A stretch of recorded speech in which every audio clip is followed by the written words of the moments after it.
BJP कुछ भी करता अच्छा, था, कहा था आपको क्यों लगता है कि मुस्लिम के अगेंस्ट कर रहा है? उन्होंने सही कहा, कांग्रेस की जितनी हानि हुई है आज तक कभी नहीं इकरार कर लिया कि कहा था कि मोदी जी हानिकारक होंगे, उन्होंने इकरार कर लिया।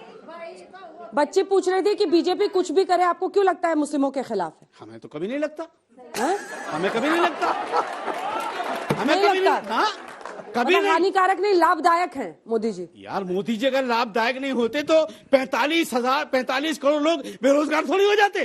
अगर ये लाभदायक नहीं होते तो कैसी बात कर रहे हैं आप? आपसे बहस करने हम नहीं आए, हम बहस उनसे कर रहे हैं। बीच में मत बोलिए, जिसके पास माइक नहीं। मैडम एक्सक्यूज मी, मत बोलिए। मैडम माइक नहीं है तो आवाज नहीं जाएगी, इसलिए प्लीज आप लोग थोड़ा सा डिकोरम रखें। सवाल गुड इवनिंग एवरीवन। सो मेरा सवाल आलोक सर से है।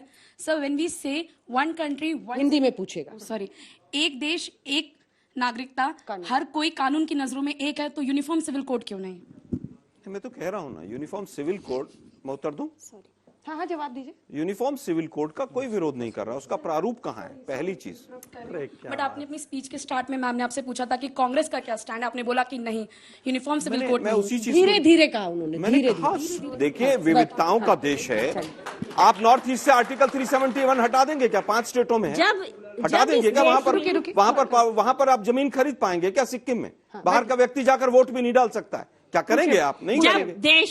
जब देश में इंडिया भारत के अंदर लोगों ने रहना स्वीकार किया, खासकर मुस्लिम में, उनको पता था कि ये देश संविधान से चलता है और मौलिक अधिकारों की और संविधान की रक्षा के लिए सर्वोच्च न्यायालय है। सुनिए आगे, लेकिन साथ में ये भी था कि इस देश की जो संसद है 2/3 मेजॉरिटी से और आधे से अधिक राज्य विधानसभाओं की स्वीकृति से कानून बना सकती है, कानून बनते रहेंगे। और एक बात और भी याद रखिए कि जो मुस्लिम समाज है उसके लीडर। सवाल क्या है आपका? मैं सवाल ही पूछ रही हूँ, सवाल ही, नाराज मत होइए, मैं सवाल ही पूछ रही हूँ। जो मुस्लिम समाज है उसके लीडर हैं, वो मुस्लिम्स को अपनी सीढ़ी समझते हैं और जो सत्ता को पाना चाहते हैं।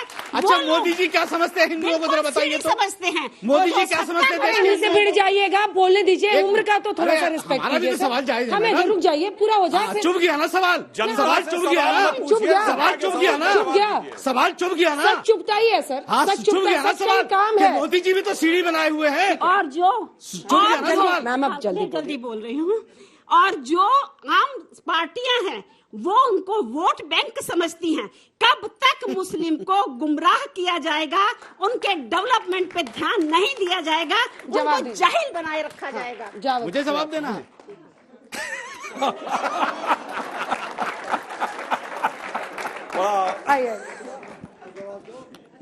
मन है या नहीं जवाब देने का? नहीं, जो पढ़ करके आए थे वो खत्म हो गया था। अब एक लाइन में से मेरा अंसार जी से गुजारिश है जनाब, आज आप ही टारगेट पे हैं। आप यूनिफॉर्म सिविल कोड की जब आप बात करते हैं, आपके पास एक भी नेता नहीं है। आपके पास इतने सारे मुस्लिम सेक्ट्स हैं, आप एक नेता का नाम बताइए जिसके ऊपर पूरा का पूरा मुस्लिम राष्ट्र एक स्वर में बात करे। मेरा ही सवाल दोहरा रहे हैं, जिसका कोई जवाब नहीं। जल्दी से कौन है? तो हिंदुओं में बता दीजिए। गजब है, बस अकेले मोदी जी ना, इनका क्या करें? मोदी जी हिंदुओं इनका क्या करें? जल्दी से हो गया सवाल। अफगानिस्तान भेज दें इनको। सर अरे इनका तो जनता आप पूछिए, सवाल पूछिए, आपकी आवाज जा रही है। सर मेरा सवाल आपसे है मौलाना जी। मैं ये पूछना चाहता हूँ, आपने जस्ट अभी एक बयान पे बोले कि माइनॉरिटी मतलब मुस्लिम्स, आपको सर ने नहीं, मैंने नहीं बोला सर, आपने अभी जस्ट बोला। क्या आपने माइनॉरिटीज की जगह मनमोहन सिंह साहब को कोट करते हुए मुसलमान कह दिया था। वही मैंने बोला, उन्होंने उन्होंने माइनॉरिटी और मुसलमान दोनों कहा है। नहीं, माइनॉरिटीज कहा। करेक्शन हो गया जो आलोक जी करे। मैं ठीक कह रहा हूँ। सुनिए, सवाल पूरा सुनिए जल्दी। सर तो अगर वन नेशन वन लॉ लाने का कोशिश किया जा रहा है, जिसकी वजह से कोई माइनॉरिटीज मेजोरिटीज नहीं रहेगा, सेम लॉ रहेगा, तो उसमें आपको दिक्कत क्या आ रहा है? यही सवाल है जो कोई दिक्कत नहीं समझा। पहले मैंने कह दिया, आप क्या बच्चे की जान लोगे? एक मिनट सर, आप देख रहे हैं कि यूनिफॉर्म सिविल कोड आप ला रहे हो, बहुत अच्छी बात है, आगे हो सकता है आपको फायदा मिले। लेकिन जिस तरीके से स्कूलों की एजुकेशन बहुत महंगी होती जा रही है, आप एक ऐसा कानून भी लाइए कि हर वर्ग के लोगों की भी एक फीस हो। आज माफिया चला रहे हैं, तो मेरा आपसे निवेदन है कि आपका इस पे क्या स्टैंड होगा? सुधांशु जी पहले बोलेंगे, उसके बाद वो बोलेंगे। Uniform civil code, loud speaker, bulldozer, इसी में उलझा के रखिए। जो शिक्षा, अस्पताल, असल मुद्दे हैं, जो प्राइवेट स्कूल्स की जो फीस की हालत है, वो सब कौन करेगा? काम मत कीजिए 4 साल, 5वें साल बुलडोजर चलाते रहिए। लाउड स्पीकर उतरवाते रहिए, बोलिए जनता वोट दे देगी, आपकी सरकार बन जाएगी। देखिए बीजेपी ने, जनता ने मोहर लगा दी। जितने भी मुद्दे आपने उठाए हैं, मैं पूछना चाहता हूं सदन में इन लोगों ने कितनी बार उठाया है? महंगाई पे रैली करते हैं जयपुर में जाके और 10 मिनट हिंदुत्व पे भाषण देते हैं, फिर कहते हैं कि मुद्दे से हम डिस्ट्रैक्ट कर रहे हैं। एक पॉइंट मैं जरूर कहना चाहता हूं, इन्होंने जो बात कही, देखिए आप अपने धर्म का पर्सनल कोड चाहते हैं, गोवा में क्यों नहीं लाए? 25 साल से इस बात का जवाब दे दो भाई। आपने शरिया सुप्रीम कोर्ट आप केवल गिमिक करना चाहते हैं। गुजरात बोल रहे हैं ना, गुजरात आप गलती से गुजरात अरे में 25 साल से जब इनकी सरकार है तो यूनिफॉर्म सिविल कोड क्यों नहीं लागू है? मध्य प्रदेश में 18 साल से आपकी सरकार है गुजरात तो में क्यों तो नहीं लागू है? तगड़ा लागू है यूनिफॉर्म सिविल कोड कि वो आप अपने बताइए ना कहाँ है वो कागज? आपको लाइए ना कहाँ कागज? कहना चाहता हूँ, सुनिए। नहीं आप बताइए ना। देखिए आप बोल रहे हैं, सुधांशु जी कोई डिस्टर्ब नहीं कर रहे थे, अपने अपने टर्न पे बोलिए। आप चुके हैं, आप ये रिपीट कर रहे हैं। आप इनसे पूछना चाहता हूं, पार्लियामेंट्री कमेटी जो लॉ की है उसके चेयरमैन कौन है? अरे भाई आप बताइए ना, आप जरा कौन है? बात तो बार रिपीट कर रहे हैं उस बात के ऊपर। आप बताइए। और 100 बातों की बात अभी तक जवाब नहीं दिया। सुप्रीम कोर्ट ऊपर की शरिया ऊपर, बोलिए हाँ या ना? सुप्रीम कोर्ट ऊपर तो फिर क्यों कहिए माफी मांगिए? क्यों माफी? शाबानो केस में क्यों सुप्रीम कोर्ट को कुचल दिया? शरिया पे कहिए राजीव गांधी का ना, नहीं कहिए राजीव गांधी का। उसके बाद बिल आया, उसके बाद क्या बात कर रहे हैं? अब मैं जवाब देता हूं दूसरी बात। नहीं आप मुझे केवल ये बता दीजिए क्यों नहीं लागू? मैं जवाब केवल हिंदू मुस्लिम करने का आप लोगों का मकसद है। त्रिवेदी जी बोल, अब मैं बोल लूं। देखिए बताएं क्या होता है, आप अपने धर्म पे अकीदा रखिए, श्रद्धा रखिए पूरी, पर जानते हैं उसका रोल जो है वो पर्सनल आपकी गलतियों से ज्यादा है। जैसे हमारे यहां जीव हत्या पाप है, जीव हत्या हो गई तो आप उसका प्रायश्चित करिए। इनके यहां जीव खाने में कोई समस्या नहीं है।